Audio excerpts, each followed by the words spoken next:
What makes an NBA legend? Is it all about the rings? Or is it about a talent so undeniable, it just couldn't be stopped? For 6 seasons straight, one guy was a walking bucket, good for 23 points, every single night. Even Michael Jordan said he was one of the toughest players he ever had to guard. This is the story of Mitch Richmond, a guy they called The Rock, and how he built a Hall of Fame legacy, even when his team was stuck at rock bottom. Long before he was a Sacramento King, Mitch Richmond came into the league with a bang in Golden State. Drafted 5th overall in 1988, he didn't just join the Warriors, he basically rewired them. In his very first season, he dropped 22 points a game and ran away with the Rookie of the Year award.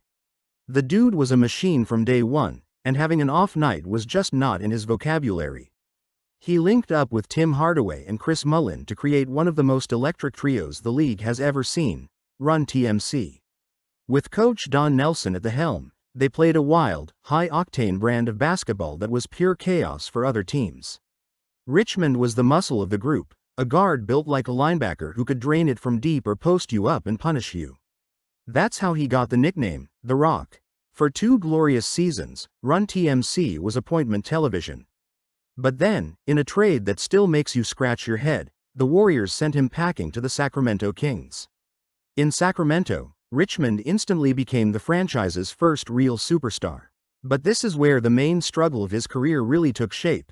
How can one man be so brilliant on a team that just couldn't get over the hump? For 7 straight seasons, Mitch was the guy. He was circled on every opponent's whiteboard, and every single night, he had to carry the load. And you know what? He delivered. He averaged at least 21.9 points in every single one of his 7 seasons with the Kings. A stunning display of elite, consistent scoring. This wasn't just empty stats on a bad team.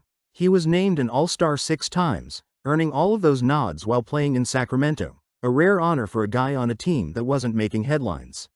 And in 1995, he didn't just show up to the All-Star game, he owned it. In Phoenix, playing alongside the biggest stars in the galaxy, Richmond put up 23 points on near-perfect shooting to take home the All-Star Game MVP trophy. His scoring nights were the stuff of legend. There was the time he went a perfect 7 for 7 from behind the arc. Or when he torched the Houston Rockets for a career-high 47 points. Finally, in 1996, he dragged the Kings to their first playoff appearance in a decade. Even though they lost to the Sonics, for that city, it felt like a championship. Richmond's game wasn't just respected in the NBA, it was world-class. He'd won a bronze medal with the '88 Olympic team, but the sting of not winning it all stuck with him. So in 1996, getting picked for Dream Team 3 was a huge deal. Winning gold in Atlanta wasn't just another medal, it was validation, cementing his place among the absolute best on the planet. But for all the All-Star games, all NBA teams, and the gold medal, one thing was still missing: a championship ring. After Sacramento, he spent some time with the Washington Wizards before getting a call from the Los Angeles Lakers for the 2001-2002 season.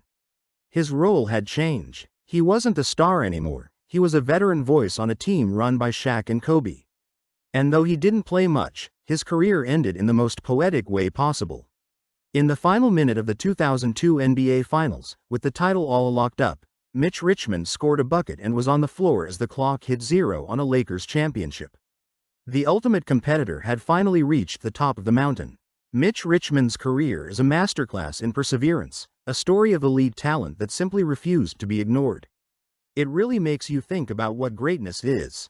From Rookie of the Year to All-Star MVP, from the lonely star in Sacramento to an NBA champion, Mitch Richmond built a career that simply demanded respect. He was one of the purest shooters and most reliable scorers of the entire 1990s, a player so tough that the greatest of all time considered him a nightmare matchup.